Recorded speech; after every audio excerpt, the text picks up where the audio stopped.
Yes, we are good to go. So, can you see this slide here on foundations? Is it visible to you all? Yes, sir. Okay, fine, thanks. Yeah. So foundation, जैसे हम लोगों ने last class में जब हम लोग class में मिले थे तो हम लोगों ने ये डिस्कस किया था कि किस किस टाइप की फाउंडेशन होती है, right? So we have like isolated footings, combined footing, strip footing, okay, raft footing and pile foundation. So basically what is foundation? Foundation क्या होती है? ये फुटिंग जो हम बता रहे हैं फाउंडेशन, वो ये क्या होती है?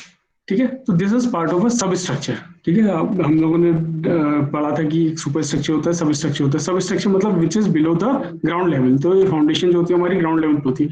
और अगर आप सबसे देखा जाए तो सॉइल के बाद सबसे पहला स्ट्रक्चर हम लोग कोई भी बिल्डिंग या कोई भी कंस्ट्रक्शन होता है तो हमारा फाउंडेशन होती है, वो चीज है ना। तो फाउंडेशन हम लोग देखते हैं उसमें उसमें फाउंडेशन हम लोगों की कितने टाइप की है। यहाँ पर 5 टाइप की फाउंडेशंस मैंने आपको दिखाई है। आइसोलेटेड फुटिंग फर्स्ट हम लोग डिस्कस कर रहे हैं यहाँ पे, और आपके जो सिलेबस में है वो भी आप लोगों को आइसोलेटेड फुटिंग से ही रिलेटेड है। बाकी फुटिंग्स को ज्यादा आपका डिस्कस नहीं किया गया, और उसमें आपकी डिजाइनिंग जो हम लोग करेंगे वो आइसोलेटेड फुटिंग से करेंगे। सो आइसोलेटेड इज नाम से खुद पता चला, आइसोलेटेड मतलब जो अलग से होगी, जो एक सिंगल फाउंडेशन होगी। ठीक है, जो एक सिंगल फुटिंग होगी। तो यू कैन सी दैट ये अगर आपका फाउंडेशन है, ठीक है, so this upper part is your column. तो कॉलम क्या करेगा, लोड अपना किसमें पुट करेगा, column will put it's load on the footing. ठीक है, और फुटिंग से क्या होगा, फुटिंग से लोड जाएगा सॉइल पे, तो सॉइल जाके आगे उसको बेयर करेगी सारे के सारे बिल्डिंग के लोड को। ठीक है, तो इसका अगर आप प्लान देखो टॉप व्यू, तो it will look like this. This is basically a square, और इट कुड बी स्क्वायर और रेक्टेंगल और सर्कुलर आल्सो। ठीक है, type of footing can be any shape, isolated type. And combined footing में क्या है, इसमें 2 फुटिंग्स कंबाइन की गई है, देखो, है ना। अब इसको बनाने का क्या पर्पज होता है, कंबाइंड फुटिंग का क्या पर्पज है, हम आइसोलेटेड फुटिंग क्यों नहीं यूज कर रहे हैं, कहीं कहीं पर कंबाइंड फुटिंग क्यों यूज कर रहे हैं? इसका ये यूज है कि जहां पर हम लोगों के पास स्पेस कम है, ठीक है, और हम लोग आइसोलेटेड फुटिंग 2 अलग अलग नहीं प्रोवाइड कर सकते। या फिर मान लीजिए किसी आपका प्लॉट है और उसके बगल में दूसरे का मकान है, तो वहां पर आपकी बिल्कुल बाउंड्री वॉल से लगते हुए एक ये कॉलम जाना है, तो वो पॉसिबल नहीं हो पा रहा आपके लिए फुटिंग बनाना। तो आप क्या करोगे, उसको एक टोटल कंबाइंड फुटिंग बना दोगे वहां पर, जिससे कि आपका थोड़ा एरिया सेव हो जाता है वहाँ पे। ठीक है, तो इस काम में हम लोगों की कंबाइंड फुटिंग आती है। ठीक है, ये अभी रेक्टेंगुलर शेप में है आपकी, ये ट्रेपेजोइडल शेप की भी होती है। तो ये आपको अलग अलग तरीके से कंबाइंड फुटिंग्स दिख जाएंगी। Strip footing, next is strip footing. Strip footing में ये होता है कि स्ट्रिप बना दी जाती है और इसमें काफी सारी फाउंडेशन कॉलम्स को लगाया जाता है। 1 2 3 4 देखिए सारे कंबाइंड होके कॉलम्स लगे हुए। उसी तरीके से नेक्स्ट आता है आपका राफ्ट फाउंडेशन। राफ्ट और मैट फाउंडेशन भी इसे बोलते हैं हम लोग। ठीक है, मैट फाउंडेशन और राफ्ट फाउंडेशन में हम लोगों ने डिस्कस किया था। ये कहाँ पर प्रोवाइड की जाती है, जहां पर की सॉइल की बेयरिंग कैपेसिटी बहुत कम होती है। ठीक है, तो सॉइल की bearing capacity is very low, तो उसको बढ़ाने के लिए हम क्या करते हैं, फाउंडेशन को पूरा का पूरा मैट की तरह बिछा देते हैं। इसको राफ्ट या फिर मैट भी बोलते हैं। ठीक है, और अलग जहां जहां पर हम लोग को कॉलम्स चाहिए होते हैं वहां पर कॉलम्स प्रोवाइड कर लेते हैं।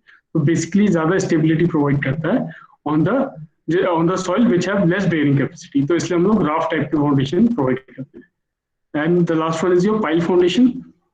पाइल फाउंडेशन आपकी वो वाली फाउंडेशन होती है, आपको उस जगह पे यूज करनी होती है where the bearing capacity, where you can not find the the solid strata. जहां पर आप सॉलिड स्ट्रेटा नहीं मिल पाता आपको, तो आप क्या करते हो कि उसको डीप जाना पड़ता है आपको काफी सॉइल के अंदर। ठीक है, तो उस तरीके की कंस्ट्रक्शन में आपको पाइल फाउंडेशन यूज करनी पड़ती है। सो इसमें अंडर रिम, ये रिम भी होती है, यहाँ पर बल्ब शेप के बने होते हैं। ठीक है, सॉइल फ्रिक्शन वगैरह ये आप लोग सॉइल मैकेनिक्स में पढ़ रहे होंगे।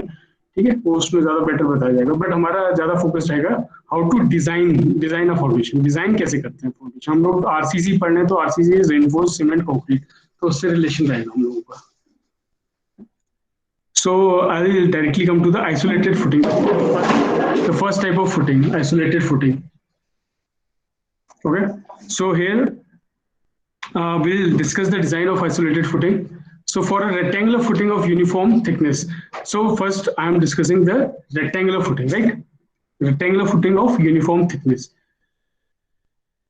So here the load from column, देखिए आपका बेसिकली अगर मैं डायग्राम दिखाऊं तो ये इस तरीके का डायग्राम है। ठीक है, ये आपका कॉलम है and this is your footing, this is your isolated footing. इसमें क्या हो रहा है, ऊपर लोड से आपको वेट सॉरी ऊपर कॉलम से आपका लोड पी एक्ट कर रहा है, मान लीजिए कॉलम से। ठीक है, तो ये लोड पड़ रहा है इस पे, जो कि किस पे ट्रांसफर हो रहा है, फाउंडेशन पे, और नीचे से क्यू नोट जो आप देख रहे हो ये बियरिंग कैपेसिटी ऑफ सॉइल है, जो सॉइल बियर कर रही है प्रेशर, ये अपवर्ड डायरेक्शन में लगेगा। ठीक है, तो कुछ इस तरीके का पैटर्न होता है किस चीज का, लोड ट्रांसफर का। ठीक है, सो इफ यू सी है the load from column is P, see this one is P है, लोड जो आ रहा है वो पी है, size of the column A by B, that means अगर आपकी ये फुटिंग है रेक्टेंगुलर फुटिंग है, this is your rectangular footing, और basically we are yes we are discussing rectangular footing. तो अगर ये रेक्टेंगुलर फुटिंग है और इसमें एक कॉलम है बीच में, ये मैं आपको प्लान दिखा रहा हूँ, ठीक है, टॉप व्यू, ये कॉलम है which has size a into b, so this one dimension is a and another one is b। ठीक है, a by b का एक कॉलम है बीच में। ठीक है, and bearing capacity of soil is q not and fck and fy is already given to you here. ठीक है, तो ये सारी चीजें आपको पता होंगी डिजाइन करते वक्त, क्या कॉलम का साइज है, क्या कॉलम पे लोड पड़ रहा है, और कॉलम इससे पहले वाला जो topic we have discussed was column. So we already know that कि कॉलम में कैसे लोड निकाला जाता है, बेयरिंग कैपेसिटी कैसे निकाल फाइंड आउट करते हैं हम लोग, पी लोड कैसे आता है। ठीक है, ये हम लोगों को ऑलरेडी उससे पता चल जाता है। सो लेट अस अज्यूम कि ये सारी चीजें हम लोगों को नोन है, तो अब हम लोगों को क्या निकालना पड़ेगा, इसमें हम लोगों को ये डिजाइन करना है कि हमारी जो फुटिंग है, आइसोलेटेड फुटिंग जो है बेसिकली वो सुटेबल है कि नहीं है। ठीक है, तो how can we do that? So first step for the design would be the size of foundation. तो सबसे पहले आप डिसाइड करोगे कि फाउंडेशन का साइज क्या होना चाहिए। So you already know this, the load from column is P, तो कॉलम से लोड, कॉलम से आ रहा है वो कितना आ रहा है, लेट अस से पी किलो न्यूटन का कोई लोड आ रहा है। ठीक है, और वेट ऑफ फाउंडेशन, जो वेट होगा फाउंडेशन का डब्ल्यू एफ, जो डब्ल्यू एफ है, देखिए इसमें दो तरीके के लोड एक्ट कर रहे हैं, if you can see here, एक तो पी लोड एक्ट कर रहा है नीचे को जो कॉलम से आ रहा है, और दूसरा जो फाउंडेशन का खुद का वेट है ये। ठीक है, ये दो वेट नीचे की तरफ लग रहे हैं, मतलब ये दो वेट किस में आ रहे हैं, फुटिंग में जा रहे हैं, तो W F is the weight of foundation. इसको हम लोग हमेशा कंसिडर करते हैं 10% of the load from the column, जितना लोड कॉलम से आया उसका 10% हम लोग क्या लेते हैं, वेट ऑफ फाउंडेशन लेते हैं। सो 0.1 ऑफ टाइम्स पी, तो this will be your weight of foundation. तो टोटल वेट जो ऊपर से नीचे पड़ रहा है, P total will be your 1 plus 0.1 times of P, that will give you 1.1 times P। तो टोटल लोड आपका ये आ रहा है जो कि फुटिंग में, फाउंडेशन में जा रहा है, ट्रांसफर हो रहा है। ठीक है, अब देखिए इसमें क्या है, अब आपको एरिया फाउंडेशन निकालना होगा, तो आपको लोड तो पता चल गया जो टोटल लोड फाउंडेशन में पड़ रहा है, तो एरिया कैसे निकाल सकते हैं, area is nothing but load upon the bearing capacity, है ना, या फिर प्रेशर कह लीजिए। तो प्रेशर क्या होता था, फोर्स अपॉन एरिया होता था, वही चीज है, area equals to force upon pressure, जो भी है बेयरिंग कैपेसिटी है, प्रेशर भी बोल सकते हैं इसको आप। Q not is soil pressure, जो अपवर्ड प्रेशर सॉइल के थ्रू लग रहा है, इसको जो सपोर्ट कर रहा है बेसिकली इस फाउंडेशन, राइट। सो यहाँ से आपका एरिया फाइंड आउट हो जाएगा, and find out the length and breadth. तो length and breadth of the footing, ये जो लेंथ और ब्रेथ होगी इसकी, अगर आप इसका टॉप व्यू देखेंगे इस तरीके से, so it will be like this, और बीच में आपका कॉलम है। ठीक है, सो let us assume this is its length and this is it's breath, ये टॉप व्यू है। ठीक है, सो लेंथ बाय ब्रेथ आप लोगों का एरिया से डिसाइड हो जाएगा, एल बाई बी, क्योंकि एरिया आपको फाइंड आउट हो गया तो एल इंटू बी आप फाइंड आउट कर सकते हैं। And pressure due to weight of foundation, weight of foundation कैसे निकालेंगे, आपको दोनों चीज की जरूरत है। देखिए weight of foundation is 0.1 times of P लिखा था ना यहाँ पे, तो आप इसको सीधे फाइंड आउट कर सकते हैं, W F equals to 0.1 times of P upon the total area. तो ये कैसा है, weight is nothing but pressure upon area, या फिर प्रेशर क्या होता है आप इस तरीके से भी निकाल सकते हैं। ठीक है, 0.1 sorry this is 0.1 is the weight of the foundation. तो ये क्या होता है, प्रेशर कितना होगा, sorry this is not weight, this is pressure due to weight. तो प्रेशर कितना हो जाएगा, फोर्स अपॉन एरिया, तो this is N kilo newton per metre area. तो पी आपको पता होगा ऑलरेडी, 0.1 टाइम्स पी आपको पता है, वेट ऑफ द फाउंडेशन का पता है, and this is your area. So this is simple, यहाँ से आपका प्रेशर निकल आएगा। ठीक है, अब आप खुद बताइए, आपका एक तो प्रेशर लग रहा है ये वाला, ठीक है, डब्ल्यू एफ, और अपवर्ड प्रेशर लग रहा है क्यू नॉट। ठीक है, तो ये एक दूसरे को क्या करेंगे, रेजिस्ट करेंगे, ये ऊपर से लग रहा है और ये नीचे से ऊपर को लग रहा है, तो जो नेट सॉइल प्रेशर लगेगा, ये देखिए net soil pressure for which foundation is design. So we will be designing the foundation for the net soil pressure, इस सॉइल प्रेशर के हम लोग फाउंडेशन को डिजाइन करेंगे। ठीक है, तो net soil foundation, net soil pressure will be given by W not. तो हम प्रेशर को डब्ल्यू नॉट से दिखा रहे हैं, it will be Q not, जितना बियरिंग प्रेशर है सॉइल का, और जितना pressure due to weight of the foundation, इसको रिड्यूस माइनस कर देंगे। देखिए क्यू नॉट ऊपर को लग रहा है और डब्ल्यू एफ जो है वो डाउनवर्ड फोर्स लग रहा है। So this will cancel out, मतलब माइनस कर लेंगे इसको, so you will get PT upon A, ऊपर निकालते हैं Q0 equals to PT upon A, here you can see, ठीक है। सॉरी ये हमने अभी फाइंड आउट नहीं किया, ये तो आप आराम से फाइंड आउट कर सकते हो। दिस Q0 मतलब ये बेयरिंग कैपेसिटी ऑफ सॉइल है, तो ये टोटल लोड अपॉन एरिया होगा। फोर्स क्या होता है, सॉरी स्ट्रेस क्या होता है या प्रेशर क्या होता है, pressure is force upon area, so PT upon area, ठीक है, टोटल लोड इसमें हम लोग लेंगे। और जो वेट ऑफ द फाउंडेशन है ये ऑलरेडी हम लोग फाइंड आउट कर चुके हैं, 0.1 times of P upon A, so 0.1 times of P upon A, so if you'll subtract this you'll get P upon A, ठीक है। सो आप कैलकुलेशन से देखिए तो डायरेक्टली जो नेट सॉइल प्रेशर आ रहा है वो क्या आ रहा है, जो टोटल प्रेशर कॉलम पे पड़ रहा है upon the area of the footing. तो ये एक्चुअली में ये इस तरीके का आपको दिख रहा है कि टोटल लोड अपॉन एरिया आ रहा है, बट इसकी आप कैलकुलेशन देखो तो तब आपको पता चलेगा लोड अपॉन एरिया कैसे आ रहा है, क्योंकि ये इसको कैंसिल कर रहा है, ठीक है, नेट सॉइल प्रेशर है। सो जब भी आप अगर सॉइल प्रेशर निकालेंगे W0, so it will be always P upon A, that is जो लोड कॉलम पे पड़ रहा है upon the total area of the footing. So W0 will be P upon A in WSM, and for LSM you will have to just multiply with 1.5. So it will be 1.5 P upon A. तो ये आ जाएगा आपको LSM में। तो जब भी आप WSM से डिजाइन करेंगे तो W0 आप लोग लेंगे P upon A, force upon area, and LSM से डिजाइन करेंगे तो उसमें 1.5 टाइम से मल्टीप्लाई करते हैं, that you already know, factor of safety हम लोग लगाते हैं। Now after finding the size of the footing, next step would be to find the bending moment, ठीक है। अब ये बहुत इंपॉर्टेंट हो जाता है, स्टेप 2 पे आप थोड़ा ध्यान से दीजिएगा। अगर if you can understand these things, अगर ये दो चीज हैं इसमें, अगर ये आप समझ गए तो आगे का डिजाइन आपको बहुत इजीली समझ में आएगा, ठीक है। तो जो हम लोग चेक करते हैं बेंडिंग मूवमेंट के लिए, see the critical section for bending movement. अब इसमें देखिए ये आपकी फुटिंग है, ठीक है, ये L है और ये विड्थ है, this one is your length L and this is your width B, right? So इसमें हम क्या कर रहे हैं, critical section for bending movement, bending movement की जो क्रिटिकल सेक्शन होगा वो कौन सा होगा, और ये है A by B का कॉलम है बीच में, ठीक है, this is the top view, so this is the top view, ठीक है। तो आप हम लोग इसमें क्या कर रहे हैं, हम लोग इसमें बताते हैं कि critical section for bending movement क्या होगा। हमेशा critical section for bending movement हमेशा फेस ऑफ द कॉलम होगा, तो ये हमेशा याद रखिएगा, critical section for bending movement will be the face of the column. और फेस ऑफ द कॉलम क्या है, एक तो ये वाला है जो y1 दिख रहा है आपको, ये वाला फेस है, और दूसरा फेस है ये वाला x1, ठीक है। तो ये दो फेस हैं, ये दोनों बेंडिंग मूवमेंट के लिए क्रिटिकल होंगे, करेक्ट। अब यहाँ से आपको पता चल जाएगा कि कौन सा सेक्शन क्रिटिकल है बेंडिंग मूवमेंट की। So what we are doing, हम एक ओवरहैंग ले रहे हैं यहाँ पर जो कि 1 मीटर का है, और इसको हम OY1 बोल रहे हैं बिकॉज ओवरहैंग है, ठीक है, Y1 डायरेक्शन में है तो इसको OY1 बोल रहा हूँ, और इसको मैं OX1 बोल रहा हूँ क्योंकि X1 डायरेक्शन में है और O मतलब ओवरहैंग।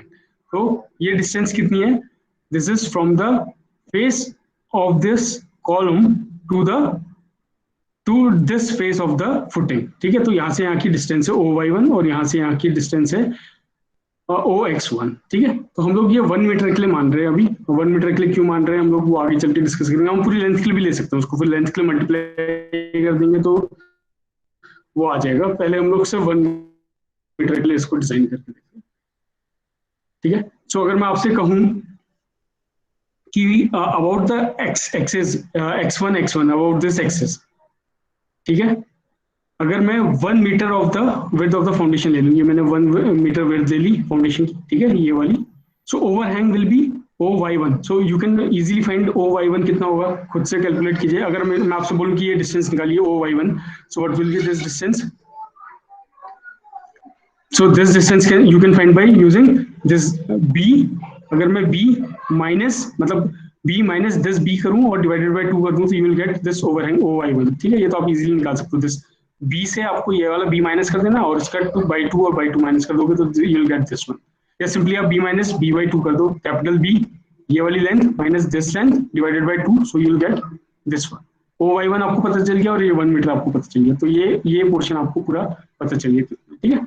सो बेंडिंग मोमेंट एट x1, तो इस वाले सेक्शन के अबाउट हम बेंडिंग मोमेंट निकालते हैं। बेंडिंग मोमेंट कैसे निकाला जाता है, आपको ध्यान होगा WL इंटू L/2, है ना, याद है आपको।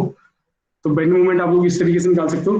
तो W वाज योर वेट, जो कि W0 आ रहा है, नेट सॉइल प्रेशर जो आ रहा है W0 टोटल हमने ऊपर निकाला है, into L into L/2, so here length is OY1, ठीक है। ये WL² by 2 आपको दिखाई दे रहा है, ठीक है। सो आपको WL² बाई 2, जस्ट मिनट,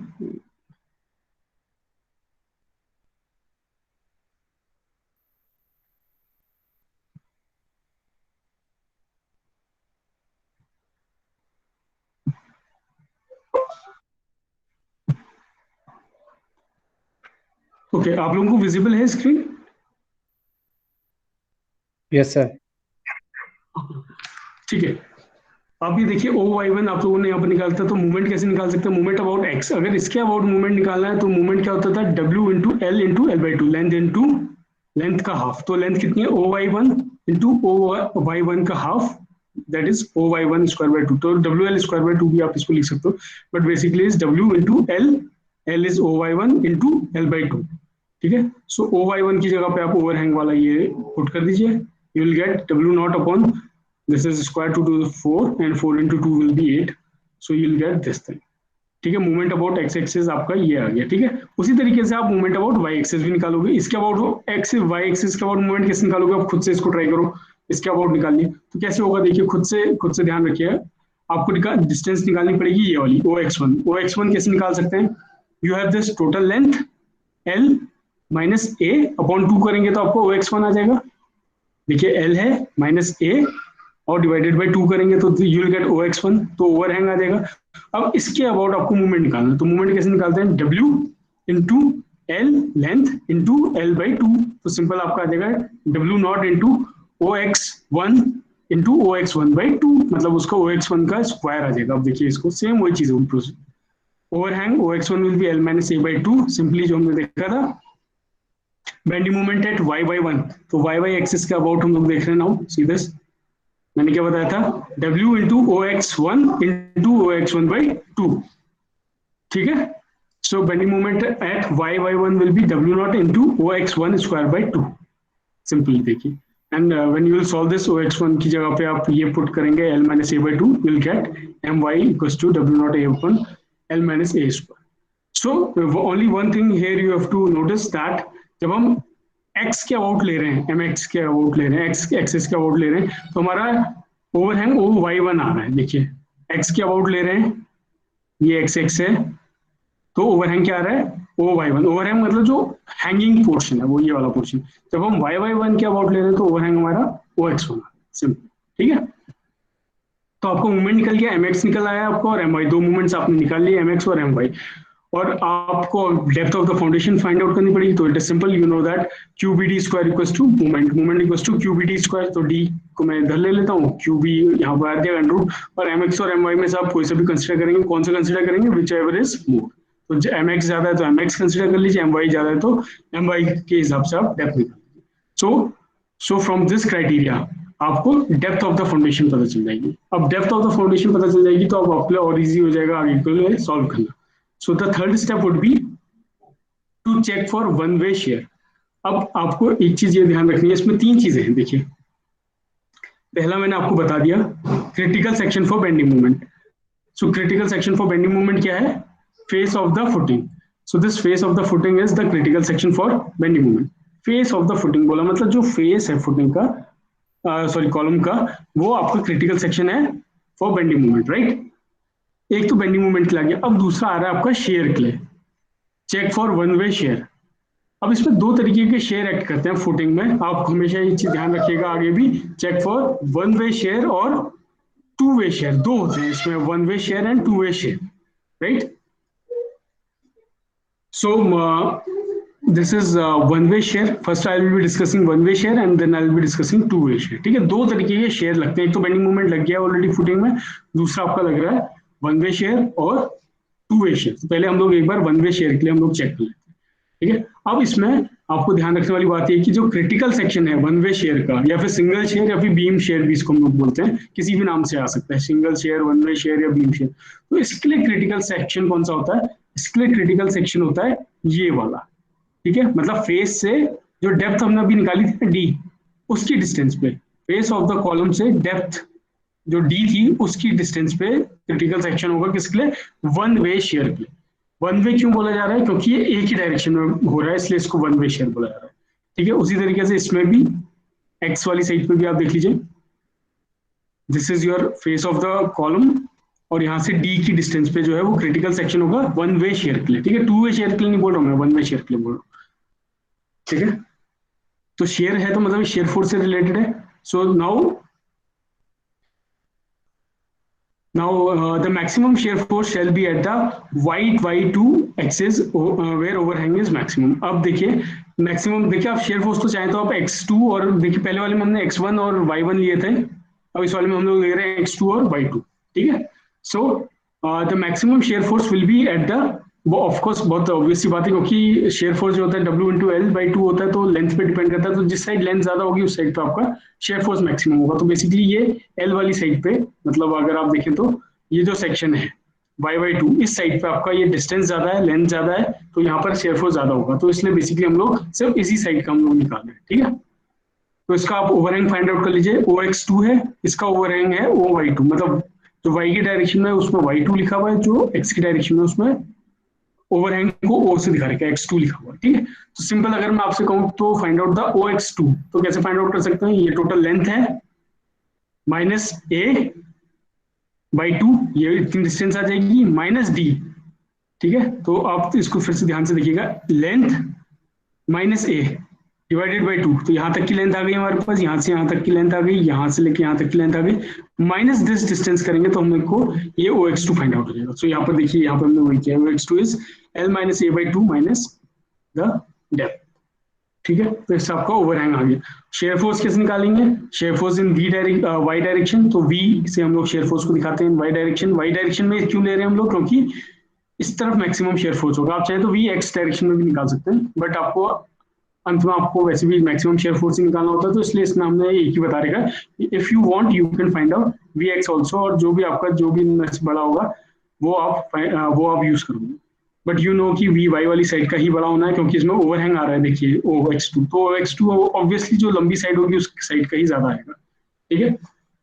तो हम लोगों को पहले से पता है कि वी वाई जो है वो ज्यादा आना है, तो हम लोग इसलिए सिर्फ एक ही निकालें, आप दोनों निकाल सकते हैं, Vx एंड Vy दोनों निकाल सकते हैं, दैट इज नो इशू।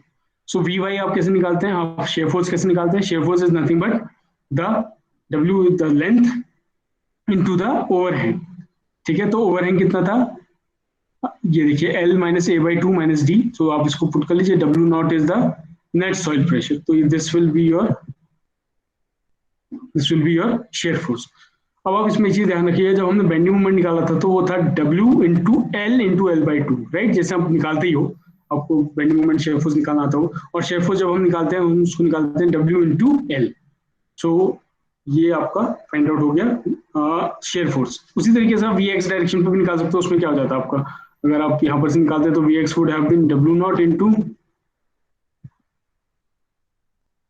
अच्छा ये वन से मैं ये वन को क्यों लिख रहा हूँ, वन मतलब मैं इसलिए लिख रहा हूँ क्योंकि मैंने यहाँ पर 1 मीटर लेंथ के लिए कंसीडर किया, ठीक है। टोटल लेंथ तो b है इसकी, बट मैं वो भी 1 के लिए ही डिजाइन कर रहा हूँ, इसलिए 1 लिया है। तो अगर आपको टोटल के लिए डिजाइन करना होगा तो आप b भी ले सकते हैं, तो किसी बुक में आप देखेंगे तो ये W not into b into OX2 भी लिखा होगा, ठीक है। सो घबराइएगा मत, उससे कोई फर्क नहीं पड़ता है, 1 मीटर के लिए मैं अभी इस सेक्शन के लिए डिजाइन कर रहा हूँ, आप चाहे तो उस पूरे सेक्शन के लिए भी डिजाइन कर सकते हैं b के लिए, तो b से मल्टीप्लाई कर देना simple. So this will B W not into 1 into, अगर मैं x के लिए कर रहा था तो अब वो OY2 हो जाता है, ये वाला डिस्टेंस हो जाता है। So you could have written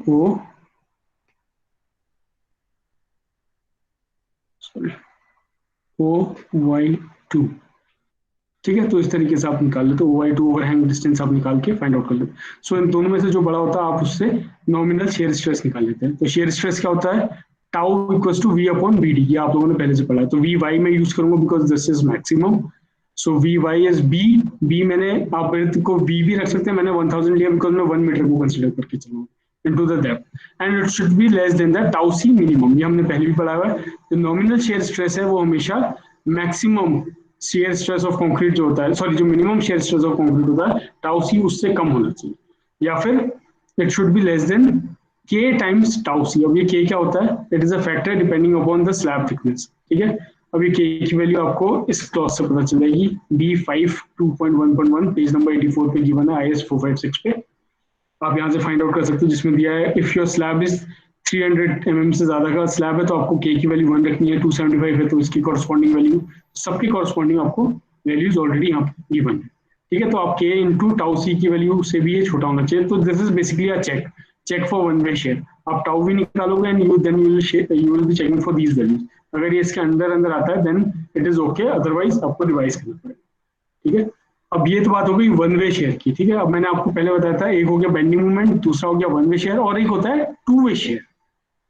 footing में लगता है टू वे शेयर, वन वे और टू वे शेयर। ठीक है, और उसको हम लोग बोलते हैं पंचिंग शेयर ऑल्सो। पंचिंग मतलब कैसे होता है, देखिए आप पहले इस डायग्राम को देख लीजिए फिर मैं एक्सप्लेन करता हूँ। देखिए आपका कॉलम है और नीचे आपकी ये फुटिंग है। ठीक है, पंचिंग शेयर किस तरीके से लगता है, ये डब्ल्यू नॉट मतलब नेट सॉइल प्रेशर को दिखा रहे हो, अपवर्ड प्रेशर जो लग रहा है, डब्ल्यू नॉट नेट प्रेशर जो लग रहा है। ठीक है, पंचिंग वाले में क्या होता है, जो कॉलम है ये बेसिकली अंदर जाने की कोशिश कर रहा है इस फुटिंग में। ठीक है, तो वो पंचिंग इफेक्ट प्रोड्यूस कर रहा है, मतलब जैसा पंच मारते हो ना, तो पंच कर रहे हो किसी चीज पे, पुश कर रहे हो, उस तरीके का इफेक्ट होता है। तो this is called to way share. इसको टू वे इसलिए बोला जाता है क्योंकि इसमें दो क्रिटिकल सेक्शन बनते हैं। ठीक है, कॉलम के साइड पे दो क्रिटिकल सेक्शन बन रही है, देखिए इस तरीके से आपको बनते हुए दिखाई दे रहे हैं। तो इसका क्रिटिकल सेक्शन क्या होता है for a two way slab, ये आपका फुटिंग है L by B. So let us say this is width and this is your length footing की। ये आपको कॉलम है A by B, small A by B का कॉलम है। One way shear में तो आपका क्रिटिकल सेक्शन क्या था, it was this section which was D distance away from the face of the column. But इसमें क्या होता है टू वे में, ये टू वे शेयर है, देखिए टू वे शेयर लिखा तो ये दोनों साइड से होगा, मतलब कि ये डी बाई टू यहाँ से भी दूरी पे है, ये देखिए इस साइड भी दूरी पे है, और इस फेस से भी डी बाई टू की डिस्टेंस की फेस दूरी पे है। तो जो टू वे वाला है वो आपका क्रिटिकल सेक्शन ये रहेगा। The critical section will be from distance d by 2 from the face of the from each face of the column। तो यहाँ से भी d by 2 और यहाँ से भी d by 2, ये आपका क्रिटिकल सेक्शन है। और वन वे शेयर में देखिए कौन सा क्रिटिकल सेक्शन था, d डिस्टेंस से जो आउटर साइड को है, ओवरहैंग वाली साइड को है, वो आपका क्रिटिकल सेक्शन था। ठीक है, तो ये सिंगल साइड में था, या तो इधर होता है या इधर होता है, इन दोनों में से कोई एक मैक्सिमम जो भी आता है उसको, इसलिए हम इसको वन वे शेयर बोलते हैं। बट इसमें देखिए इसमें दोनों साइड हो रहा है, इसमें इधर भी क्रिटिकल सेक्शन है और इस तरफ भी क्रिटिकल सेक्शन है। तो पंचिंग टाइप का इफेक्ट दे रहा है, मतलब पंच कर रहा है नीचे कोई, है ना। तो इसका जो इसका शेयर फोर्स जो डेवलप हो रहा है वो टू टाइप से हो रहा है, टू वे हो रहा है। ठीक है, so that is why it is called to way share. So punching share के लिए भी हम लोग चेक करेंगे कि इसमें देखिए पहले तो हम चेक करेंगे इसमें वन वे शेयर में कि ये पास होगा कि नहीं। अगर वन वे शेयर में पास होगा then will check for two way share. ठीक है, टू वे शेयर को चेक करने का तरीका क्या है, नेट पंचिंग फोर्स। अब देखिए टोटल जो पंचिंग फोर्स लग रहा है वो कितना होगा, ऑफ कोर्स आप डायग्राम से देख के बता सकते हैं, जो P होगा माइनस डब्ल्यू नॉट, मतलब जो अपवर्ड नेट प्रेशर लग रहा है। ठीक है, प्रेशर को अगर मैं लोड में कन्वर्ट करूं तो लोड क्या होता है, load equals to pressure into the area. तो एरिया कितना है, P माइनस डब्ल्यू नॉट, जो अपवर्ड प्रेशर लग रहा है, इनटू दिस साइड, मतलब एरिया से मैं मल्टीप्लाई कर रहा हूँ। तो एरिया कितना है, देखिए A plus D into B plus D. तो ये पूरा एरिया है, ये वाले सेक्शन का पूरा एरिया अगर मैं लूँ तो this will be your A plus D into B plus D. So you will get the net punching force. जो पंचिंग फोर्स लग रहा है वो आपका आ जाएगा total this P minus this is your pressure into area. तो pressure into area is nothing but force. तो इन दोनों को आप इससे माइनस कर लोगे तो you will get the net punching force. ठीक है, उसी तरीके से आपका नेट पंचिंग शेयर स्ट्रेस जो डेवलप होगा, शेयर स्ट्रेस क्या होता है, कुछ नहीं, टाउ वी पी। पी इसलिए लिख रहे हैं, देखो टाउ वी से तो शेयर स्ट्रेस आता है, पी हम इसलिए लगा रहे हैं because it is punching time, या फिर टू वे शेयर भी बोल सकते हो। तो इसको पंचिंग होता है तो इसको पी से मैं दिखा रहा हूँ। So what will be it, tau V P which will be developed is nothing but net punching force upon resisting area, right. So net punching force हमने यहाँ पर निकाल लिया, दिस इज योर फोर्स, ये वाला अपॉन द रेजिस्टिंग एरिया। अब resisting area क्या होता है, रेजिस्टिंग एरिया मतलब ये जो पूरा एरिया है, ठीक है, वो कितना होगा एरिया में। अब इसका ये एरिया भी पैरामीटर भी आएगा और इससे एसोसिएटेड जो डेप्थ है वो भी आएगा। ठीक है, तो आप देख लीजिए नेट पंचिंग फोर्स ऊपर निकाल चुके हैं हम लोग, ये पुट कर देंगे P minus W into A plus D B plus D, ये तो ऊपर का आ गया। और रेजिस्टिंग एरिया कितना होगा, पेरीमीटर, जो इसका पूरा पेरीमीटर है, ये वाला पेरीमीटर पूरा का पूरा इंटू डेप्थ, इसको आप करेंगे तो आपको पूरा एरिया आ जाएगा। ठीक है, तो parameter into depth you will get the area. So parameter कैसे होगा, इसका पैरामीटर कितना हो जाएगा, ए प्लस डी ये साइड है, बी प्लस डी ये साइड है, ये भी ए प्लस डी है और ये भी बी प्लस डी है। तो ये तो सिंपल हो गया, टू टाइम्स ए प्लस डी और बी प्लस डी, ये तो पैरामीटर आ गया। ठीक है, पैरामीटर तो आप आसानी से निकाल लोगे, 2 times a plus d plus b plus D into the depth जो आपने सबसे पहले निकाली थी, d equals to under root movement upon q b से ना, क्यू बी टी स्क्वायर वाले फॉर्मूले से जो आपने डेप्थ निकाली थी वो आप पुट कर लेना आप, and it should be less than tau V P permissible, जितना परमिसिबल है शेयर इन पंचिंग वो उससे कम होना चाहिए। जैसे हम लोगों ने ऊपर कहा था कि टाउ सी मिनिमम से कम होना चाहिए या के डॉट टाउ सी से ये कम होना चाहिए। तो आप इसको भी चेक करोगे कि पंचिंग शेयर में फेल तो नहीं होगा। ठीक है, तो ये 3 चीजें आपको चेक करनी पड़ती है, bending movement, one way share और 2 वे शेयर या फिर पंचिंग शेयर कुछ भी बोल सकते हैं। तो ये 3 चीजें आप लोग ध्यान में रखेंगे कि आपको फुटिंग डिजाइन करते हुए ये तीनों चीज करना पड़ेगा। ठीक है, और टाउ वी परमिसिबल की वैल्यू कहां से आएगी, it is given by 0.16 FC के इनटू केएस, ये डायरेक्ट फॉर्मूला है, डब्ल्यूएसएम में यूज कर रहे हो तो एलएसएम में यूज कर रहे हो तो 0.25 है, बाकी फॉर्मूला सेम है 0.25। इसमें एक वैल्यू, इसमें एक एलिमेंट आ रहा है KS. So what is KS, KS is 0.5 times beta C. ठीक है, beta is nothing but B upon A, ये बी और ए क्या है, डायमेंशन है कॉलम का। It should not be greater than 1। ठीक है, ये आपका क्लॉज नंबर 31.6.3.1 में अगर आप देखोगे पेज नंबर 81 तो you will get this simple. ठीक है, तो आप ये टाउ वी परमिसिबल से निकाल सकते हो, तो it should always be less than tau v permissible. जो आपका टाउ वी पी आया है जो डेवलप हुआ है वो परमिसिबल वैल्यू से कम होना चाहिए, तो ये आपका डिजाइन सेफ होगा। तो ये आप चेक कर सकते हो उसमें। ठीक, ये आगे ये 3 चीजें आपने चेक कर ली, बेंडिंग मूवमेंट के लिए चेक कर लिया, वन वे शेयर के लिए चेक कर लिया और 2 वे शेयर के लिए चेक कर लिया। ठीक है, अब आपका इसमें लास्ट स्टेप आता है कि आपको एरिया ऑफ स्टील कितनी प्रोवाइड करनी है। ठीक है, अब एरिया ऑफ स्टील आपको पता है 2 डायरेक्शन है, एक ये लॉन्गर साइड वाली डायरेक्शन है, ठीक है, अबाउट एम वाई मूवमेंट, और दूसरी होगी आपकी ये वाली शॉर्टर वाली साइड। ठीक है, तो दोनों का एरिया ऑफ स्टील निकाल लेते हैं हम लोग, बहुत ईजी है निकालना। कैसे निकालेंगे, डेप्थ इज डिसाइडेड, डेप्थ आपको पता चल गया, maximum value required for our 3 criteria, जो भी ऊपर से 3 क्राइटेरिया के लिए मैक्सिमम वैल्यू होगी, ठीक है, उसके बेसिस पे आप लोग एरिया ऑफ स्टील निकालेंगे। तो जब हम आगे चल के डिजाइन करेंगे इसको, यू गेट टू नो कि हम लोग कैसे वो वैल्यूज फाइंड आउट करेंगे। So if I say area of steel in the longer bar, so longer bar are required for my movement for 1 meter width। देखिए longer bar कहाँ आपको लग रही है, longer वाली साइड पे। ठीक है, my movement के अबाउट, और हम लोग इसको 1 मीटर ले रहे हैं, आप चाहें तो इसको टोटल b विड्थ भी ले सकते हैं। तो मैं अभी सिर्फ इसको 1 मीटर मान लीजिए, ये 1 मीटर के लिए कंसिडर कर रहा हूँ। Late us say this is your 1 metre. ठीक है, तो मैं यहाँ पर देख रहा हूँ 1 मीटर में कितना होगा, तो बी में कितना होगा, बी टाइम्स 1 मीटर हो जाएगा, तो वो टोटल एरिया में आ जाएगा। तो दैट इज नॉट इशू, वो नीचे किया भी होगा शायद, मैंने दिखा दूंगा आपको। So AST area of steel का फॉर्मूला क्या होता है, movement upon sigma ST into JD, WSM में आप लोगों को याद हो गया होगा अभी तक का ये फॉर्मूला। उसी तरीके से एरिया ऑफ स्टील एलएसएम में क्या होता था, मूवमेंट एम यू मतलब अल्टीमेट मूवमेंट लेंगे हम लोग 1.5 से मल्टीप्लाई करके जो लेते थे क्योंकि एलएसएम है, upon 0.87 F I into JD, again the same formula जो आपने यूज किया हुआ, या फिर आप इस फॉर्मूले का भी यूज कर सकते हैं जो हम लोगों ने पहले भी देखा हुआ है एलएसएम में। ठीक है, ये सिंपल फॉर्मूला जो मैंने आपको बताया था, डायरेक्ट फॉर्मूला है एरिया ऑफ स्टील निकालने का। ये फॉर्मूला आप जरूर से ध्यान रख लीजिए, आपको कई बार डिजाइन करते समय काम में आएगा। ठीक है, if you don't know this JD values तो आपको डायरेक्टली इस फॉर्मूले से पता कर सकते हैं। So we have seen this formula repeatedly many times, हर जगह पे यूज हो रहा था ये फॉर्मूला, आप यूज कर सकते हो। So this is for WSM and this is for your LSM. So the total width is v, area of steel आपका इनकी ये आ जाएगा area of steel. So b into area of steel मैंने 1 मीटर के लिए निकाला था, आप b से मल्टीप्लाई कर देंगे तो एरिया इसके आ जाएगा। तो जितनी भी आएगी एरिया ऑफ स्टील आपको फाइंड आउट हो जाएगा। नंबर ऑफ बार्स आपको पता करना है, सो b into number of bars required for area of steel. Number of bars कैसे निकालते हैं, स्पेसिंग से हम लोग निकाल सकते हैं, दैट यू नो वेरी। ठीक है, वो डिजाइन करते वक्त मैं आपको बता दूंगा, कोई ज्यादा टफ नहीं। So reinforcement is equally distributed over the B width, तो इस डायरेक्शन में रेनफोर्समेंट बी वाली विड्थ पे, ये है इसकी बी विड्थ, इस पे रेनफोर्समेंट जो है वो इक्वली डिस्ट्रीब्यूट कर दोगे आप। ठीक है, मतलब इक्वली डिस्ट्रीब्यूट मतलब कि सबकी स्पेसिंग सेम रहेगी। मान लीजिए if this is your 100 mm तो ये भी 100 mm होगा, ये भी 100 mm होगी स्पेसिंग, ये भी 100 mm होगी। ठीक है, तो सबको 100 mm की स्पेसिंग में आप लोग प्लेस कर दोगे पूरी along the width. So this was your longer bar, मतलब जो लॉन्गर बार मतलब कि जो साइज में लंबे हैं, जो लंबी डायरेक्शन में लगे हैं। रेक्टेंगुलर फुटिंग है ना ये, तो रेक्टेंगल स्क्वायर में तो दोनों सेम होंगे क्योंकि स्क्वायर मतलब दोनों साइड सेम होती है। रेक्टेंगुलर में दिस इज योर लॉन्गर बार। ठीक है, उसी तरीके से शॉर्टर बार आपकी कहाँ पे लगेंगी, this is your last thing, shorter bar is for mx। ठीक है, फॉर 1 मीटर विड्थ। अब मैं यहाँ पर इसका कोई 1 मीटर विड्थ ले रहा हूँ ये वाली साइड पे, ठीक है, एम एक्स डायरेक्शन में।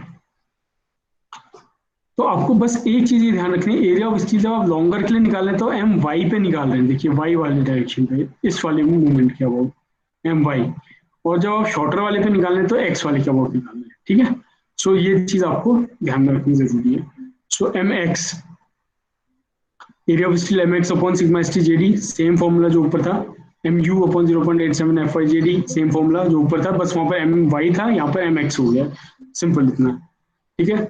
Number of bar for 1 metre length, अगर आप 1 मीटर के लिए निकालना चाहते हो, late us say n1 equals to area of steel upon the pi by 4 d square, जितना भी डायमीटर होगा उससे आपको 1 मीटर की आ जाएगी, और आपको पूरी अबाउट पूरी यहाँ से यहाँ तक का पूरी लेंथ एल है, और अगर आपको पूरी लेंथ पे निकालना है एल पे, even this is simple to find out, ये पूरी लेंथ है एल, राइट। अगर यहाँ पे अबाउट निकालना है तो आप क्या करोगे, L इंटू N1, N1 क्या था 1 मीटर विड्थ के लिए था, तो L से मल्टीप्लाई कर दो, तो this will be a number of bars, total number of bars, तो NT मतलब है टोटल नंबर ऑफ बार, और टोटल कितनी बार जाएंगे वो L इंटू दिस N1 हो जाएगा।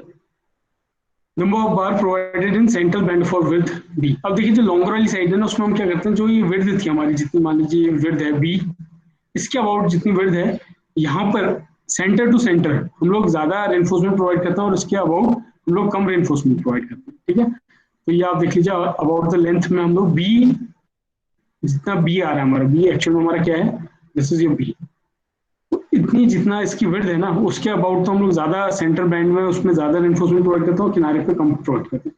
तो सिंपल है, इसको कैसे निकालेंगे हम, तो number of bars provided in the centre band, centre band में निकाल के एनसी मतलब number of bars in centre, कितना आ जाएगा, NT upon 2 plus 2 upon 1 plus l by b, ये सिंपल फॉर्मूला है। इतनी रेनफोर्समेंट आप जो होगी वो आप सेंटर में, सेंटर बी डिस्टेंस यहाँ पर है उसमें प्रोवाइड कर दो, and the remaining bar are distributed equally on both side, जो बाकी जो बार्स बचेंगी वो आप साइड में आप लगा लो।